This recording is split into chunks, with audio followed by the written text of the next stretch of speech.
Stretching lengthens muscles and tendons and thereby improves flexibility. Longer muscles can generate more force around joints, helping a person jump higher, lift heavier weights, run faster, and throw farther. However, stretching, unlike exercises against resistance, as in weight training, does not strengthen muscles. There is scant evidence that stretching prevents injuries or delayed onset muscle soreness, which is caused by muscle fiber damage.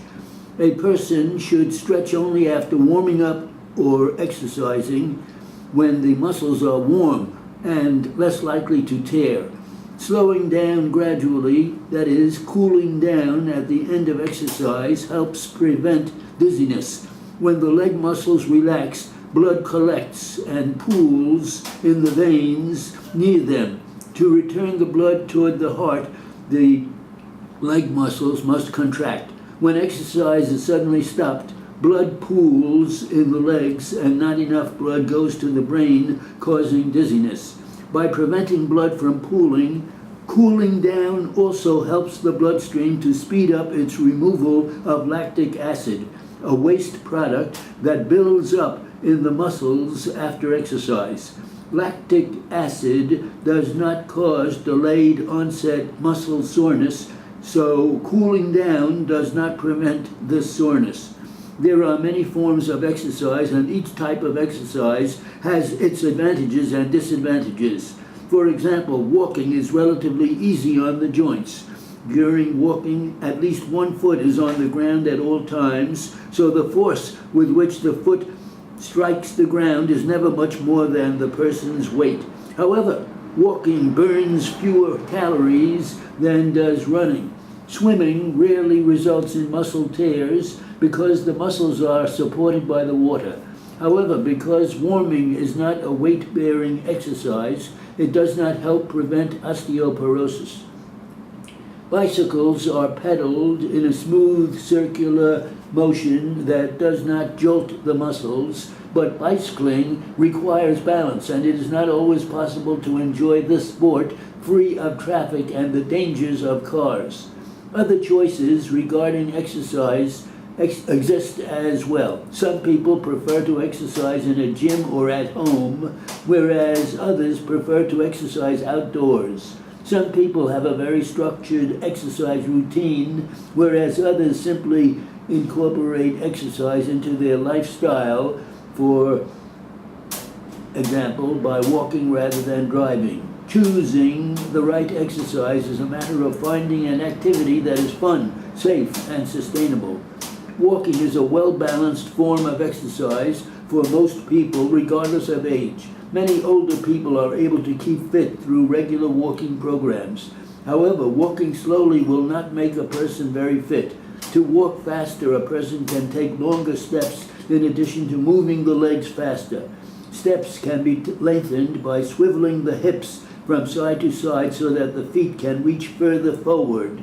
Swiveling the hips tends to make the toes point outward when the feet touch the ground, so the toes do not reach as far forward as they would if they were pointed straight ahead. Therefore, a walker should not always try to point the toes straight ahead. Moving the arms faster helps the feet move faster. To move the arms faster, a person bends the elbows to shorten the swing and reduce the time the arms take to swing back and forth from the shoulder. People with instability or severe joint injury may find walking difficult. Swimming exercises the whole body, the legs, arms, and back, without stressing the points and muscles. Often, swimming is recommended for people who have muscle and joint problems. Swimmers moving at their own pace and using any stroke can gradually work up to 30 minutes of continuous swimming. If weight loss is one of the main goals of exercise, however, swimming is not the best choice. Exercise out of water is more effective because it insulates the body, increasing body temperature and metabolism for up to 18 hours. This process burns calories after exercise as well as during exercise. In contrast, water conducts heat away from the body so that body temperature does not rise and metabolism does not remain increased after swimming. Riding a bicycle is good exercise for cardiovascular fitness. Pedaling a bicycle strengthens the upper leg muscles.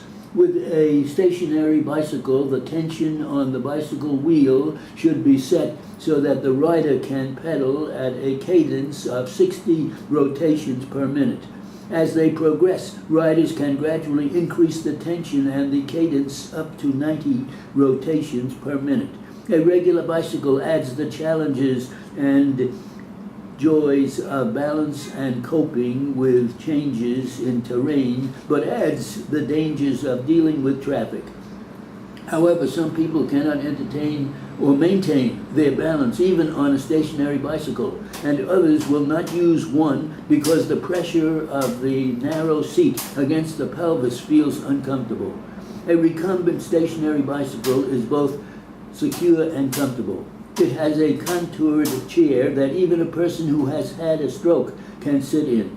Also, if one leg is paralyzed, toe clips can hold both feet in place so that the person can pedal with one leg. A recumbent stationary bicycle is a particularly good choice for older people, many of whom have weak upper leg muscles. As a result of having weak upper leg muscles, many older people have difficulty rising from a squatting position, getting up from a chair without using their hands, or walking upstairs without holding on to the railing. A popular type of exercise is aerobic dancing, which is offered in many communities, which exercises the whole body. People can exercise at their own pace with guidance from experienced instructors. Lively music and familiar routines make the workout fun, and committing to a schedule and exercising with friends can improve motivation. Aerobic dancing also can be done at home with videotapes. Low-impact aerobic dancing eliminates the jumping and pounding of regular aerobic dancing, thus decreasing stress on the knee and hip joints. However, the benefits of aerobic dancing, especially in terms of weight loss and proportional to the intensity, is another factor.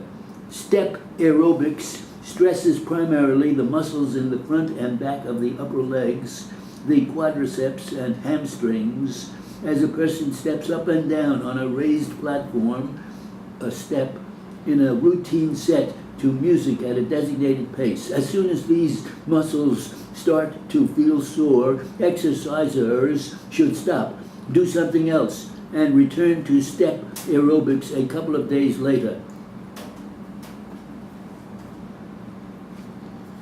That was easy. 120.